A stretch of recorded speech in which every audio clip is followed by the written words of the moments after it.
మన ప్రభువును ప్రియ రక్షకుడైన యేసుక్రీస్తు ప్రభువారి అతి శ్రేష్టమైన నామాన్ని బట్టి ఈ విధంగా ఈ శుక్రవారం ఈ ప్రార్థనలో పాలుపంపులు పొంది దేవుని బిడ్డలను మీకు హృదయపూర్వకమైన వందనాలు.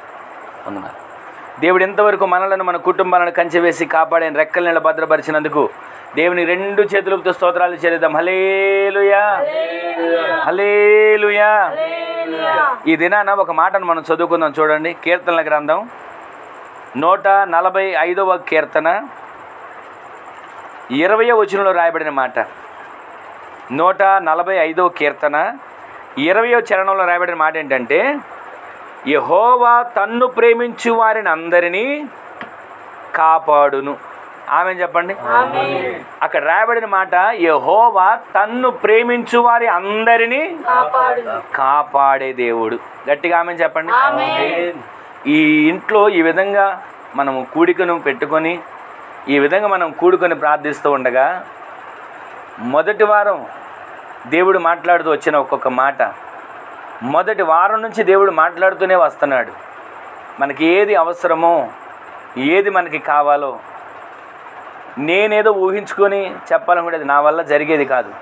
కానీ దేవుని చిత్తానుసారంగా, దేవుని ఆలోచన ప్రకారంగా ఒక్కొక్క మాట దేవుడు ఇక్కడికి వచ్చిన తర్వాత బయలుపరిచి ఆ మాటను దేవుడు మనతో మాట్లాడుతూ వస్తున్నాడు. మొట్టమొదట మనం ప్రార్థన చేస్తున్నప్పుడే పాడుతున్నాం కదా, ప్రారంభ ప్రార్థన పాట, నేనైతే నీ కృపయందు మాత్రమే నమ్మిక ఉంచుతున్నానయ్యా. ఆ కృపయందు మనం నమ్మిక ఉంచుతున్నామన్న ఆ రీతిగా దేవుడు మాట్లాడడం మొదలుపెట్టాడు. ఆ కృపయందు మనం నమ్మిక ఉంచినట్లుగానే కృపలో మనకి ఏమేమి జరుగుతుందో, కృపలో మనకి ఏమేమి కార్యాలు అవుతాయో, ఆ కృప ద్వారా మనం ఏ విధంగా చేయాలని చూస్తామో ఒక్కొక్కటిగా దేవుడు మాట్లాడుతూ వచ్చాడు. కృప ద్వారా దేవుడు మనకి ఏ విధంగా జయాన్ని ఇస్తున్నాడో చూస్తూ వస్తున్నాం. ఆధ్యాత్మికంగా స్వస్థతనిస్తాడని. ఆధ్యాత్మికమైన స్వస్థత, శారీరకంలో మనకి ఏ బలహీనత ఉందో నాకు తెలియకపోవచ్చు. మనల్ని చూస్తున్న దేవుడు మనల్ని స్వస్థపరచాలని కోరుకునేవాడు. ఆయన యందు మనం నమ్మిక ఉంచినప్పుడు స్వస్థత శీఘ్రముగా ఆయన జరిగిస్తాడు. ఆధ్యాత్మికంగా స్వస్థత, ఆధ్యాత్మికమైన విజయం, ఆధ్యాత్మికమైన ధైర్యం మనకు కలుగుతుందని ఆ రోజు మనం వింటూ వచ్చాం. రెండవ వారం వచ్చిన తర్వాత దేవుడు మనతో మాట్లాడుతూ వచ్చాడు, దానియేలు నీవు బహుప్రియుడవు గనక భయపడొద్దు, నీకు శుభము కలగబోతుంది. ఆమె చెప్పండి. ఆ విధంగా దేవుడు మాట్లాడుతూ ఏ విషయంలో మనకి ఎంతవరకు అధైర్యంతో ఉన్నాం, ఏ విషయంలో భయాలతో ఉన్నాం, ఏ విషయంలో బాధలో, బెంగలో, కలవరాల్లో ఉన్నా దేవుడు మాట్లాడుతూ వచ్చాడు. ప్రతి భయాల నుంచి దేవుడు మనకి తొలగిస్తానని. తొలగించే దేవుడు ఏం చేస్తాడు తెలుసా? మనకి తోడై ఉంటాడు. తొలగించే దేవుడు మనకి తోడుగా ఉండి మనకి జయాన్ని దయచేస్తాడు. మన భయాలన్నీ తొలగించే దేవుడు మన పక్షాన కార్యాలు చేస్తాడు. ఆమె చెప్పండి. అంత మాత్రమే కాకుండా భయం తొలగించి రక్షణతో మనల్ని అలంకరిస్తాడు. రక్షణ వస్త్రము ధరింపజేసి మనల్ని ప్రతిదినము కూడా నూతన శక్తితో దేవుడు నింపుతాడు. అంత మాత్రమే కాకోకుండా మనలను ఆయన ఆత్మతో నింపి మనల్ని అభిషేకిస్తాడు. ఆమె చెప్పండి. ఆ విధంగా మనల్ని ధైర్యాన్ని ఇచ్చి నీకు శుభం కలుగుతుంది, భయపడొద్దు అంటామనే వచ్చాడు. గడిచిన వారు ఒక మాట విన్నాం. ఆ మాట ఏంటంటే, మనం ప్రతిరోజు కూడా తలగా ఉంచుతాడు కానీ తోకగా మనల్ని ఉంచాడు.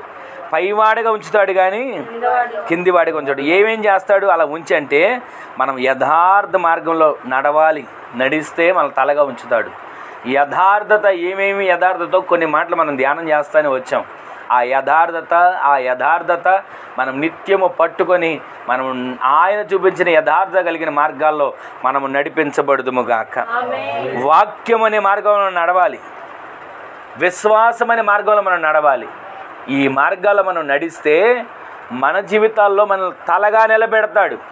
యథార్థత అనే మార్గం, వాక్యం అనే మార్గం, విశ్వాసం అనే మార్గం, ఈ మార్గాల్లో మనం నడిచినప్పుడు మనల్ని తోకగా ఉంచడు, మనల్ని తలగా నిలబెడతాడు. ఏ విషయంలో ఒకవేళ మన తలగా లేకుండా, ఏ విషయంలో మనం ఒకవేళ దిగజారిన స్థితిలో ఉన్నా ఆ స్థితిలో నుంచి మనల్ని దేవుడు లేవనెత్తి తలగా దేవుడు మనల్ని నిలబెట్టునుగాక. ఈ రాత్రి దేవుడు మనతో మాట్లాడుతున్నాడు. మరొకసారి 145 కీర్తన 20వ చరణంలో రాయబడి మాట ఏంటో తెలుసా? యెహోవా తన్ను ప్రేమించు వారినందరినీ కాపాడే దేవుడు. ఆమె చెప్పండి. ఆయనని ఎవరు ప్రేమిస్తారు? చెప్పండి, వారిని దేవుడు కాపాడుతున్నాడు. అంటే ఎవరు దేవుని ప్రేమిస్తారు? ఎవరు దేవుని ప్రేమించే వారిగా ఉంటారు? ఏమండి, నేను డబ్బుని ప్రేమిస్తానండి, నేను బంగారాన్ని ప్రేమిస్తానండి, నేను ఆస్తిని అంతస్తుల్ని ప్రేమిస్తానండి, నేను పొలాలను స్థలాలను ప్రేమిస్తానండి అని అనుకుంటాం. ఎన్నిసార్లు మనం బంగారాన్ని ప్రేమించినా, బంగారమా ఇదిగో కొనుపుడుతున్నాను, కొంచెం నాకు ప్రాణం పోయేవా అంటే కాపాడే స్థితి లేదు. డబ్బు సంపాదించాం, కోట్లు డబ్బు సంపాదించాం. కరోనా టైంలో ఏం జరిగింది? కోట్లు తీసుకుని వెళ్ళి పెట్టినా బ్రతకడానికి వీలు లేదు. నీ దగ్గర కోట్లు ఉండొచ్చు, కానీ ఆరోగ్యం ఆయుష్ నా చేతిలో లేదని డాక్టర్లు కూడా చేయి వదిలేశారు. కనీసం మనిషిని పట్టుకోవడానికి కూడా వెనకాడిన పరిస్థితులు. ఆఖరికి ఒకవేళ కోట్లు పడగెత్తిన వ్యక్తి ఒకవేళ చనిపోయినా కవర్లో చుట్టి ఆ క్రేన్తో తీసుకువెళ్ళి పక్కన పాడేశారు. ఈ రోజున కాపాడేవారు ఎవరు?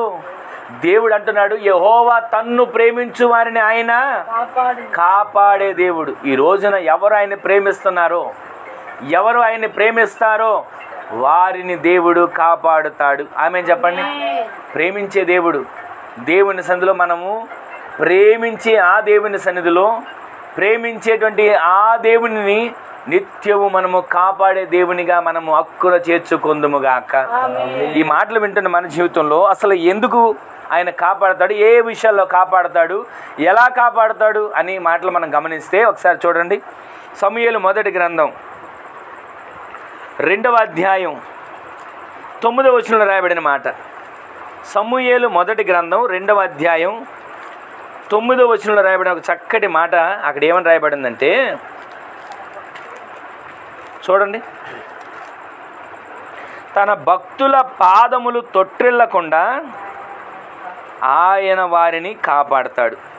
ఎవరిని కాపాడతాడు? ఏ విధంగా కాపాడతాడు అంటే ఆయన ప్రేమించే వారిని కాపాడతానని మూలవాక్యాలు మనం చదివాం. యెహోవా తన్ను ప్రేమించే వారిని కాపాడుతాడు. ఎవరైతే దేవుని ప్రేమిస్తారో, అయ్యా నేను నిన్ను ప్రేమిస్తున్నా అని అంటారు.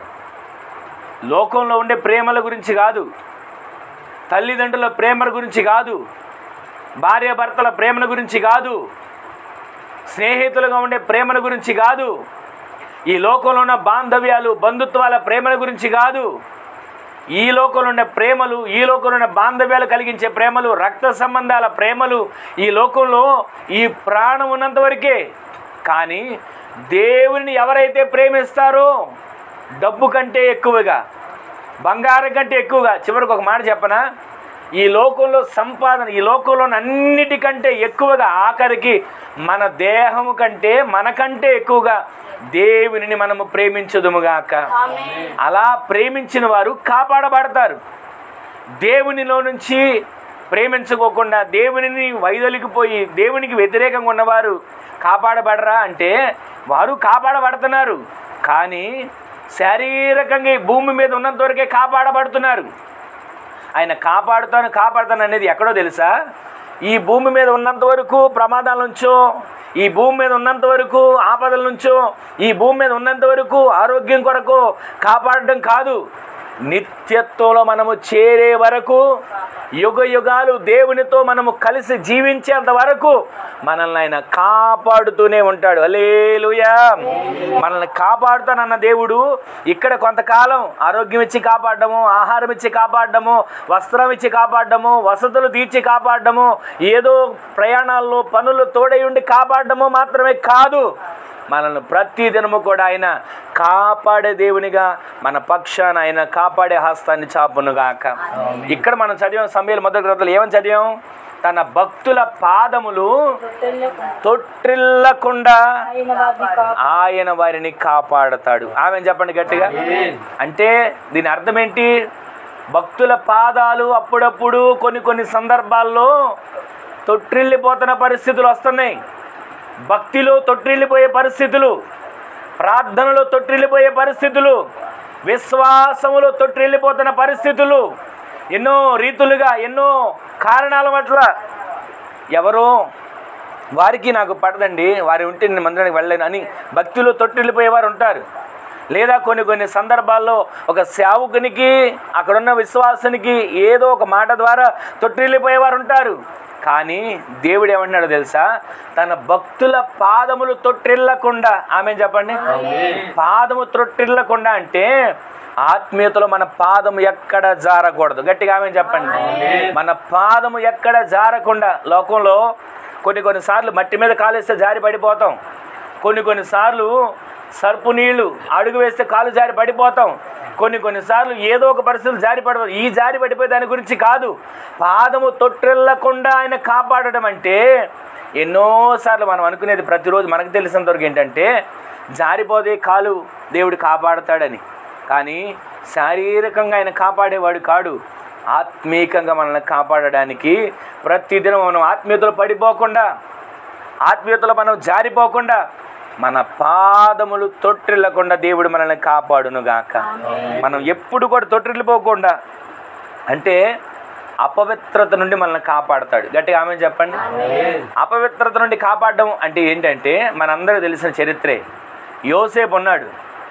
యోసేపు తన తండ్రి ఎంతగా ప్రేమించాడు, తన తండ్రి ఎంతగా తనని ప్రేమించాడు.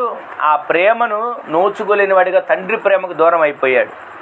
తండ్రి తన చిన్న కుమారుడు అంతగా ప్రేమిస్తే ఆ ప్రేమించిన కుమారుడు తండ్రికి దూరం అయిపోయాడు. ఇక్కడ మీరు గమనించండి, ఈ లోకంలో ఎవరు ఎక్కువగా దేన్ని ప్రేమిస్తారో అది దూరం అయిపోతుందని దీనికి నిదర్శనంగా కనబడుతుంది. అందుకే ఈ లోకంలో ఉన్న బాంధవ్యాల కంటే, నేను మొదట్లోనే చెప్పింది ఏంటంటే, ఈ లోకంలో ఉన్న బాంధవ్యాల కంటే, భర్త భార్య ప్రేమల కంటే, తల్లి బిడ్డ ప్రేమల కంటే, ఈ లోకంలో ఉన్న ప్రతి వాని కంటే మొదట మనం ప్రేమించాల్సింది మనం ఆరాధించే దేవుని. ఆమె చెప్పండి. ఆయనను మనం మొదట ప్రేమించి ఆ తర్వాత ఎంత ప్రేమైన మన బిడ్డల మీద పెట్టండి.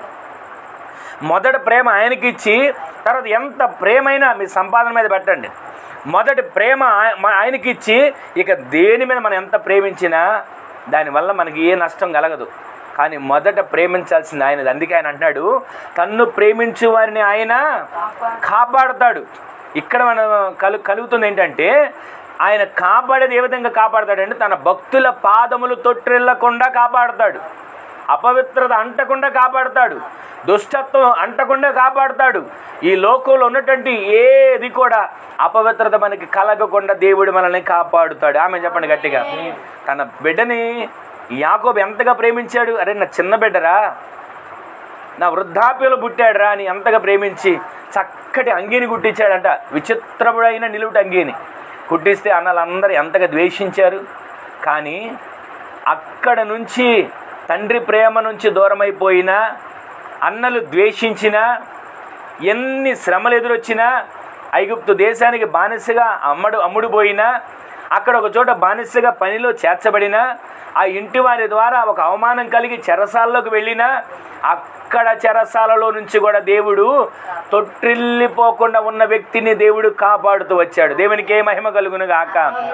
ఆ తొట్టిల్లిపోకుండా ఏ వ్యక్తి ఉన్నాడో, పాపం ఎదురుగా ఉంది, పాపం ఎదురుగా ప్రేరేపిస్తుంది, కానీ అపవిత్రత అంటకుండా పరుగులు తీసిన వ్యక్తిని దేవుడు కాపాడినట్లుగా దానియేలు, షడ్రకు, మెషకు, అబేద్నెగోలు రాజు భోజనం ఎదురుగా ఉందండి.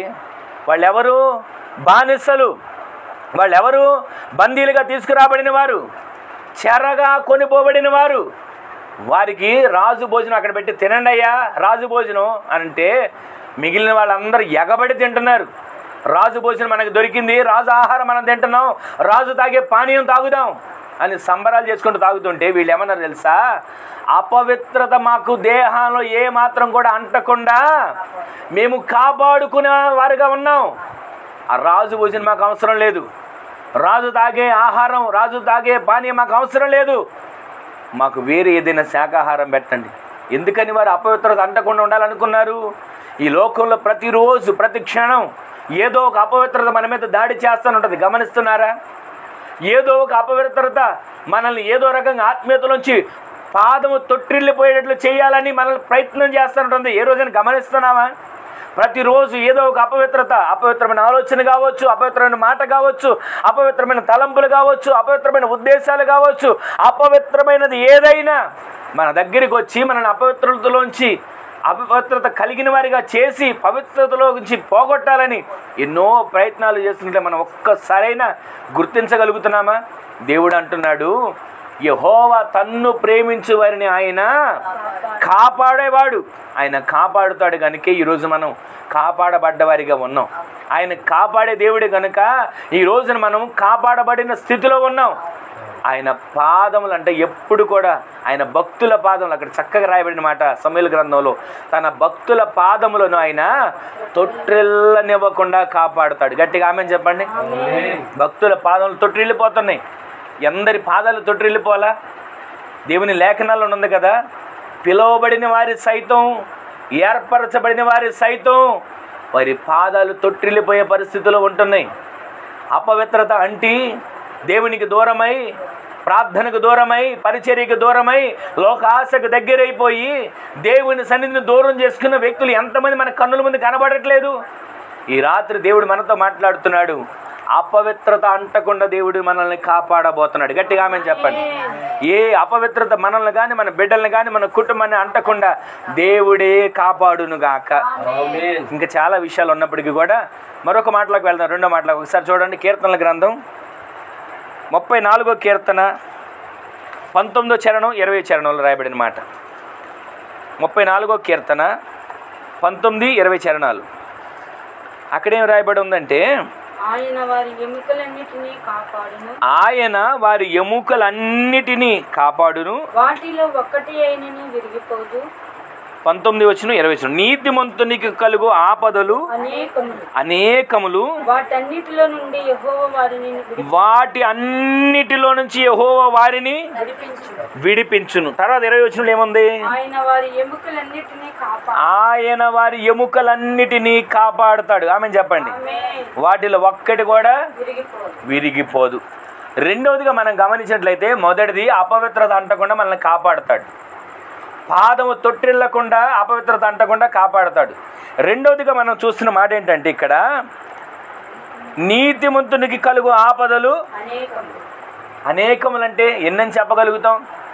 ఒకటి కాదు, రెండు కాదు, మూడు కాదు. కానీ యోబు గ్రంథంలో ఒక మాట ఉంటుంది.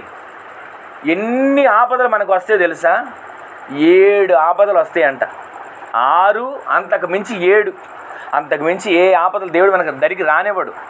ఇంకొక మాట మీకు జ్ఞాపకం చేయనా, అసలు మనం తట్టుకోలేనన్ని శ్రమలు దేవుడు మనకు పెట్టాడంట. ఆమేన్ చెప్పండి.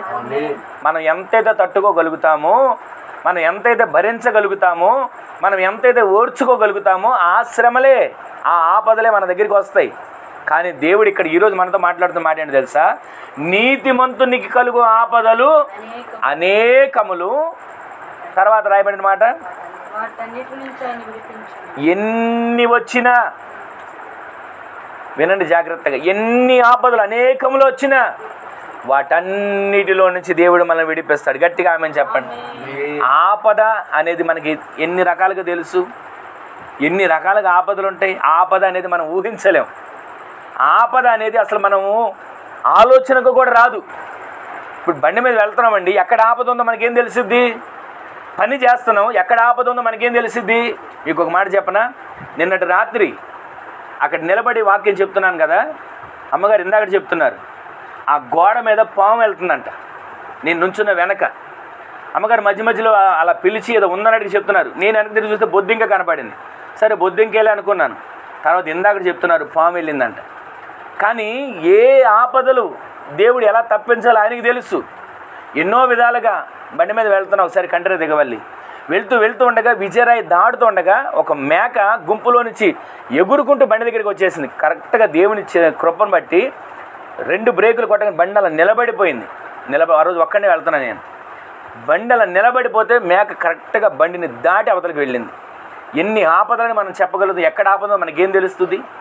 ఎన్ని ఆపదలు ఉన్నాయని మనం ఊహించగలుగుతాం. కానీ ఇక్కడ రేపటి మనం తెలుసా, మనము నీతిమంతులమే అయితే, ఆమేన్ చెప్పండి, మనము నీతిమంతులమే అయితే నీతిమంతునికి కలిగే ఆపదలు, అసలు ఆపదలు ఎవరికి వస్తాయండి? నీతిమంతునికి ఆపదలు వస్తాయి. కొన్నిసార్లు మనం ఏమంటాం తెలుసా, నాకే ఎందుకు ప్రభువా ఇన్ని బాధలు, నాకే ఎందుకు ప్రభువా ఇన్ని శ్రమలు, నాకే ఎందుకయ్యా ఇన్ని ఆపదలు అని అంటుంటాం. ఈ వాక్యం దగ్గరికి వచ్చి మనం ఆగాలి. ఈ రాత్రి ఎందుకో దేవుడు మనతో మాట్లాడుతున్నాడు. నీతిమంతునికే ఆపదలు వస్తాయి. లోకంలో అందరూ బాగానే ఉన్నారు కదయ్యా, ప్రార్థన చేయనోళ్ళు బాగానే ఉన్నారు, ప్రార్థనకు వచ్చి ఏదో వచ్చి కనబడి వెళ్ళిపోయి అన్నోళ్ళు బాగానే ఉన్నారు. భక్తిగా ఉంటున్నాం కదా, యథార్థంగా ఉంటున్నాం కదా, నమ్మకంగా ఉంటున్నాం కదా, దేవునిలో నిన్ను అంటిపెట్టుకుని ఉంటున్నాం కదా, మాకెందుకయ్యా ఇన్ని బాధలు, మాకెందుకయ్యా ఇన్ని కష్టాలు, మాకెందుకయ్యా ఇన్ని శ్రమలు అని మనం అనుకుంటున్నామే. నీతిమంతునికి అనేక ఆపదలు వస్తున్నాయి, కానీ వాటన్నిటి నుంచి దేవుడే మనల్ని ఈ ఆపదలలో నుంచి విడిపించును గాక. ఒక చోట భక్తుడు అంటాడు, ఈ ఆపదలు తీరిపోవు వరకు నీ రెక్కల చాటున, నీ రెక్కల నీడన నేను విశ్రమిస్తానయ్యా. ఈ ఆపదలు తీరిపోయేంతవరకు నీ రెక్కలు నా మీద చాపవా, ఈ ఆపదలు తీరిపోయేంతవరకు నీ రెక్కలు నా పైన ఉంచవా అని భక్తుడు కోరుకుంటున్నాడు. అబ్రహాం గారు నీతిమంతుడు అనే లేఖనాలు రాసిందా? అబ్రహాం గారు నీతిమంతుడు, అబ్రహాము దేవుని నమ్మెను, అది అతను నీతిగా ఎంచబడెను, నీతిమంతుడే. మరి ఎన్ని బాధలు వచ్చినాయి అబ్రహాం గారికి, ఎన్ని శ్రమలు వచ్చినాయి. చరిత్రలో మనం చదువుకుంటూ వెళ్ళినా, చరిత్రలో మనం ధ్యానించుకుంటూ వెళ్ళినా ఎక్కడైనా చూడండి నీతిమంతులకి ఆపదలు వచ్చాయి. కానీ ఆ నీతిమంతునికి వచ్చిన ఆపదలు కొద్ది కాలమే. ఆమె చెప్పండి, ఆ కొద్ది కాలమే ఆపదలు ఉంటాయి. దాని తర్వాత దేవుడు ప్రతి దినము కూడా ఆయన నడిపించే మార్గాల్లో సునాయాసంగా ఈ ఆపదలు కూడా ఇది ఒక ఆపదేనా, పోనీ ఆపద అని అనుకునే విధంగా దేవుడు మనల్ని నిలబెట్టునుగాక. నీతిమంతునికి కలిగే ఆపదలు అనేకమంటండి, కానీ వాటన్నిటిలో నుంచి దేవుడే వారిని తప్పించబోతున్నాడు, విడిపించబోతున్నాడు. తర్వాత 20 వచనంలో ఏమనుంది? వారి ఎముకలలో ఒక్కటైనను విరగదు. ఆమెను చెప్పండి. యేసుక్రీస్తు ప్రభులు వారు సిలువలో అంతగా నలగొట్టబడ్డారా? తర్వాత లేఖనాలు రాయబడి మాట తెలుసు, ఒక్క ఎముక కూడా విరిగిపోలేదు. ఎందుకని ఎముక విరిగిపోలేదు? దేవుని సందులో ఆయన ప్రతిరోజు కూడా మన కోసం ఆనవాలుగా ఉంచాడు, మన కోసం ఆయన మాదిరిగా ఉంచిపోయాడు. ప్రతి క్షణం ప్రతి దినం మనకిచ్చినటువంటి ఆరోగ్యం, మనకిచ్చినటువంటి దేహం ఏదైనా సరే ఆయన చిత్తం లేకుండా ఏది మన దరికి రాదు. ఆపద వచ్చినా, కష్టం వచ్చినా, నష్టమే వచ్చినా, ఏదొచ్చినా ఆయన చిత్తం లేకుండా రాదు. బైబిల్ రాయబడి ఉంది కదా, మన తల వెంట్రుకలలో ఒక్క వెంట్రుక కూడా ఆయన చిత్తం లేకుండా రాలదు. ఈరోజు నీ మాటలు వింటున్న మన జీవితంలో మూల వాక్యాలు మనం వింటూ వస్తున్నాం. యెహోవా తన్ను ప్రేమించు వారిని ఆయన కాపాడుతున్నాడు. ఎవరైతే ఆయన ప్రేమిస్తున్నారో వారిని ఆయన కాపాడుతున్నాడు. కాపాడిన దేవుడు మొట్టమొదటిగా అపవిత్రత అంటకుండా కాపాడుతున్నాడు, పాదము తొట్టిల్లకుండా కాపాడుతున్నాడు. రెండవదిగా ఆపదలు తొలగిపోయేటట్లుగా ఆయన కాపాడుతున్నాడు. ఆమె చెప్పండి. ఆపదలు మన నుంచి దూరపరచబడేట్లుగా ఆయన కాపాడుతున్నాడు. ఈ ఆపదల నుంచి మన దేవుడు కాపాడును గాక. ఏ ఆపదలు అనుకుంటున్నావు, ఏ రకమైనటువంటి శ్రమలు అనుకుంటున్నావు, వీటన్నిటిలో నుంచి దేవుడే మనల్ని కాపాడును గాక. ఆపదలు తొలగిపోయే వరకు దేవుడు మనల్ని కాపాడును గాక. నీనివే పట్టణానికి వెళ్ళమన్నా యోనా కూడా శ్రమ వచ్చిద్దేమో, ఆపద వచ్చిద్దేమో అని చెప్పి భయపడిపోయి తర్షీషుకి వెళ్ళబోయాడు. కానీ దేవుడు మరలా తీసుకొని వచ్చి సముద్రంలో పడేసి ఆ తిమింగలానికి ఆజ్ఞ ఇచ్చి ఆ తిమింగలాన్ని మింగేటట్లుగా 3 రోజులు ఉండి ఆయన ప్రార్థన చేసుకునేటట్లుగా మరలా అది కక్కితే పట్టణమంతా తిరిగి ఒక్కరోజే తిరిగి చెప్తే 120,000 మంది కాపాడబడ్డారే. ఆపదలు తొలగిపోయే విధంగా ఏ విధంగానైనా సరే ఎంత శ్రమ వచ్చినా ఆపద మాత్రం తొలగాలి. నీనివే పట్టణం మీద ఉన్న ఆపద తొలగాలి. నీనివే పట్టణం మీద ఉన్న ఆపద నుంచి ప్రజలు కాపాడబడాలనుకున్న దేవుడు ఒక వ్యక్తిని వాడుకుంటున్నాడు. ఆ వ్యక్తి ద్వారా ఆ పట్టణమంతా కాపాడినట్లుగా మనకి ఏ రకమైన ఒక శ్రమ వచ్చినా ఆపద వచ్చినా మనం అనుకుని తెలుసా, మన ద్వారా దేవుడు ఎవరికో కార్యాన్ని చేయబోతున్నాడు. గట్టిగా ఆమెను చెప్పండి. మన ద్వారా దేవుడు ఎవరినో రక్షించబోతున్నాడు. ఆమెను చెప్పండి. మన ద్వారా దేవుడు ఒకరికి ఆరోగ్యాన్ని దయచేయబోతున్నాడు. ఆమెను చెప్పండి. మనకు ఒక ఆపద వచ్చిందంటేనే మనం ఆలోచించాలి. నీతిమంతునికి కలిగే ఆపదలు అనేకములు, కానీ ఆ ఆపదలన్నిటిలోంచి దేవుడు విడిపేస్తాడు. 3వ మాట మీకు చూపించి ముగిచ్చేస్తాను చూడండి. కీర్తనల గ్రంథంలోని 121వ కీర్తన 7వ వచనం మనందరికి తెలిసిన మాటే. 121వ కీర్తన 7వ వచనం, ఏ అపాయము రాకుండా యెహోవా నిన్ను కాపాడుతాడు. గట్టిగా ఆమెను చెప్పండి. ఏ అపాయము కూడా కలగకుండా దేవుడే కాపాడుతాడు. 91వ కీర్తనలో మనం చదివే మనకు బాగా పరిచయం ఒక మాట ఏంటి చెప్పండి. నీ పాదములకు రాయి తగలకుండా ఆయన దూతలకు ఆజ్ఞాపించి నిన్ను కాపాడుతాడు. ఏ అపాయము మన దరికి రాకోకుండా దేవుడే మనల్ని కాపాడును గాక. ఈరోజు నీ మాటలు వింటున్న మన జీవితంలో అపాయాలు, ఆపదలు, అపవిత్రతలు ఎన్ని మనల్ని ముంచాలని చూసినా, ఆత్మీయ జీవితంలో ఎదగకుండా చేయాలని అడ్డుపడినా దేవుడు మనల్ని ఎప్పుడు కూడా విడిచిపెట్టక మనం ఆయన్ని ప్రేమించే వారమే అయితే ఆయన మనల్ని ప్రతిదినము కాపాడి ఆయన బాహువును చాపును గాక. ఏ అపాయం మన దగ్గరికి రాదండి, ఏ అపవిత్రత మనల్ని అంటదండి, ఏ ఆపద మన దగ్గరికి రాకుండా దేవుడే మనల్ని కాపాడును గాక. ఈ అపాయాల గురించి చెప్పుకోవడం చాలా ఉండొచ్చు, కానీ ఈ రోజున మనం వింటున్నటువంటి మాటల్లో ఆయన మనం ప్రేమిస్తున్నామా? ఆయనను మనం ప్రేమించే వారిగా ఉంటున్నామా? ఆయన మనం ప్రేమిస్తే ఆయన మనల్ని కాపాడుతూనే ఉంటాడు. గట్టిగా ఆమె చెప్పండి. ఈరోజు నీ మాటలు వింటున్న మన జీవితంలో ఇంతకాలం ఆయన ప్రేమించినట్లుగానే ఉంటున్నా, ఒకవేళ ఆయన ప్రేమించినట్లుగానే కనబడుతున్నా, ఒకవేళ ఆయన ప్రేమించినట్లుగానే మనము ఊహించుకుంటున్నా, ఆయన మనం ప్రేమించినట్లుగా ఉన్నట్లయితే, అది ఆయన దృష్టికి యుక్తముగా ఉన్నట్టయితే ఆయన మనల్ని తప్పక కాపాడే దేవుడు. ఆ కాపాడే దేవుడు ఈ రోజున ఈ కుటుంబాన్ని, ఈ బిడ్డలను, వారికి కలిగిన సమస్తాన్ని ఆయనే కాపాడును గాక. ఆయన్ని ప్రేమించిన వారిని ఆయన ఎన్నడూ విడిచిపెట్టేవాడు కాడు. ఆయన్ని ప్రేమించే వారిని ఆయన ఎన్నడూ త్రోసివేసే దేవుడు కాదు. పేతురుని అడుగుతున్నాడు, పేతురు నీవు నన్ను ప్రేమిస్తున్నావా? ఆ మాట అడగగానే నేనేమన్నాడు తెలుసా? నేను నిన్ను ప్రేమిస్తున్నానయ్యా, నేను నిన్ను ప్రేమిస్తున్నాను. ఎన్నిసార్లు చెప్తూ వచ్చాడు. ఆ ప్రేమించిన వ్యక్తి ఎప్పుడు ఆ ప్రేమ కనపడుతుంది? ప్రేమించానన్న వ్యక్తి ప్రేమ ఎప్పుడు కనపడిందంటే ఆయన సిలువకు అప్పగించి ఆ పిలాతు దగ్గరికి, కైసర్ దగ్గర వాళ్ళందరూ తీసుకుని వెళ్ళి ఆ రాత్రంతా తిప్పుతున్నప్పుడు అక్కడ కనపడింది ఆ ప్రేమ. తర్వాత బాధపడి ఏడ్చాడంట, గ్రంథస్థం చేయబడి ఉంది.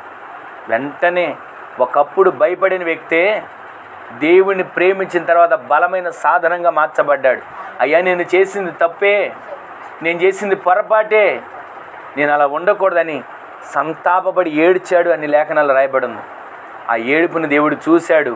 నన్ను ప్రేమించేవాడిని నేను కాపాడతా అని ప్రతి క్షణం ఒకప్పుడు చేసిన పరిచర్య కంటే, ఆయన వెంట తిరిగారు ఒకప్పుడు, కానీ ఒకప్పుడు చేసిన పరిచర్య కంటే ఆయనలో పునరుద్ధాన బలము పొందుకున్న తర్వాత వారు వెళుతూ ఉంటే నీడబడితే అద్భుతాలు జరిగాయి. వారు వెళుతూ ఉంటే ఎక్కడ పేతురుగా నడుస్తున్నారో నీడబడే చోట రోగులు తీసుకొచ్చి పెట్టారు. ఈ రోజున ఆయన్ని ప్రేమించే వారిగా మనం ఉంటే అపవిత్రత అంటకుండా కాపాడతాడు. ఆయన్ని ప్రేమించే వారిగా మనం ఉంటే ఆపదలు మన దరికి రాకుండా కాపాడతాడు. ఆయన్ని ప్రేమించే వారిగా మనం ఉంటే అపాయాలు ఏది మన దరికి రాకుండా దేవుడే మనల్ని కాపాడును గాక. కాపాడే దేవుని సన్నిధిలో ఒక్క క్షణం, అయ్యా ఈ రోజు నుంచి నేను నీ సన్నిధిలో నిన్ను ప్రేమించేవానిగా నేను మార్చబడతాను. నీ సన్నిధిలో ప్రతిదినము ధ్యానిస్తానయ్యా, నీ సన్నిధిలో ప్రతిదినము నీ వాక్యాన్ని ధ్యానిస్తాను, నీ ప్రార్థనలు నిన్ను స్తుతిస్తానయ్యా అంటూ ఒక్క క్షణం నిన్నే ప్రేమిస్తున్నానయ్యా అంటూ ఒక్క క్షణం అప్పగించుకొని ఒక చిన్న ప్రార్థన చేసుకుని అందరూ మోకరించండి. ఒక్క క్షణం ఆయన సన్నిధిలో ఒక చిన్న ప్రార్థన చేసుకుందాం. ఎవరికి వారం ఒక చిన్న ప్రార్థన. తండ్రి నేను నిన్ను ప్రేమిస్తానయ్యా. మూల వాక్యంలో మీరు మాట్లాడిన ప్రతి మాట ఆయన్ని ప్రేమించే వారిని ఆయన కాపాడతాడని, ఆయన్ని ప్రేమించే వారిని అపవిత్రత అంటకుండా కాపాడుతాడని, ఆయన్ని ప్రేమించే వారిని ఆపదలు దరికి రానివ్వకుండా కాపాడుతాడని, ఆయన్ని ప్రేమించే వారిని ఏ అపాయము వారి దరికి రాకోకుండా, రాత్రి వెన్నెల దెబ్బ తగలకుండా, పగలు ఎండ దెబ్బ తగలకుండా ఇశ్రాయేలు ప్రజలకు మేఘస్తంభమై అగ్నిస్తంభమై కాపాడినట్లుగా బిడ్డలను కాపాడండి అయ్యా. ఆ విధంగా మీరు కాపాడే దేవునిగా నీ హస్తం చాపండి అయ్యా, కనికరించండి. ఒక క్షణం ఒక చిన్న ప్రార్థన చేసుకుందాం, చిన్న ప్రార్థన చేసుకుందాం. నిన్ను ప్రేమిస్తానయ్యా, నిన్ను ప్రేమిస్తానయ్యా. మహిమగల తండ్రి, మహిమగల మీ నామం పేరట మరొకసారి మీ పాదాల చెంతకు చేరుతున్నామయ్యా. ఈ దినాన్ని కుటుంబ ప్రార్థనలో ఇంతవరకు కూడా మీరు మా మధ్య నుండి మీరు మాట్లాడిన ప్రతి మాట కొరకు మీకు కృతజ్ఞతాస్తుతులు చెల్లిస్తున్నాం తండ్రి. ఇదిగో నాయన, ఈ కుటుంబస్తులతో మీరు మాట్లాడిన మాట అయ్యా, నిన్ను ప్రేమించే వారిని మీరు కాపాడే దేవుడు అని నిత్యము కూడా నేను మీరు బిడ్డల్ని కాపాడండి. ఏ అపవిత్రత బిడ్డలు అంటకుండా కాపాడండి. ఏ ఆపదలు బిడ్డల దగ్గరికి రాకుండా కాపాడండి. ఏ అపాయాలు బిడ్డల దగ్గరికి రాకుండా కాపాడండి. కాపాడే దేవునిగా నీ హస్తం చాపండి. ఇదిగోనైనా ఈ జరిగిన ఈ 4వ వారం మహిమకరంగా జరిగించారు. మిగిలిన 3 వారాలు కూడా మహిమకరంగా జరిగించండి. సమస్త ఘనత మహిమ ప్రభావాలు మీకు ఆరోపించుకుంటూ ఈ దినాన ప్రారంభ ప్రార్థన నుంచి ఇంతవరకు కూడా మీ సన్నిధిని మా మధ్య నుంచి, మీ అగ్నిఅభిషేకని మా మధ్య నుంచి చేసిన ప్రతి ప్రార్థనలపైన మీ మనస్సును కనుదృష్టిని మీరు నిలిపి కార్యాలు చేసినందుకు వందనాలు చెల్లిస్తూ బిడ్డలను కుటుంబాలను మీరు దీవించమని ప్రార్థన చేస్తున్నానయ్యా. బిడ్డలను కుటుంబాలను మీరు నిత్యము నీ జ్ఞాపకాలు ఉంచుకోనమని ప్రార్థన చేస్తున్నామయ్యా. కనికరించే బాహు చాపండి, కార్యాలు చేసే హస్తాన్ని చాపండి, మేలు చేసి తృప్తిపరిచి మహిమ కలిగిన కార్యాలు మీరు జరిగించి మహిమను పొందమని అటు ఘనకార్యాలు మీరు చేసినందుకు వందనాలు చెల్లిస్తూ మరొకసారి కుటుంబాన్ని బట్టి, బిడ్డలను బట్టి, వారి కలిగిన సమస్తాన్ని బట్టి మీ చేతులకు అప్పగించి ప్రార్థిస్తూ ఘనత మహిమ ప్రభావాలు మీకు ఆరోపిస్తూ నజరేయుడైన యేసుక్రీస్తు పరిశుద్ధమైన శక్తి గల నామములో స్తుతించి ప్రార్థించి అడిగి వేడుకొని పొందుకొని ఉన్నాము తండ్రి. ఆమేన్, ఆమేన్, ఆమేన్. మన తండ్రి అయిన దేవుని యొక్క ప్రేమ, కుమారుడైన ప్రభువుని యేసుక్రీస్తు వారి యొక్క కృప, మహాకనికరం, పరిశుద్ధాత్మ దేవుని యొక్క అన్యోన్య సహవాసమైన సన్నిధి ఇప్పుడును ఎల్లప్పుడూ నిరంతరము మనకును మనవలే ప్రార్థించే సకల పరిశుద్ధులకును మరొకసారి కుటుంబానికి, బిడ్డలకును, కలిగిన సమస్తానికి, కూడి వచ్చిన బిడ్డలకును కృప సదాకాలం సమృద్ధిగా తోడై ఉండునుగాక. ఆమేన్. హల్లెలూయా, హల్లెలూయా, హల్లెలూయా.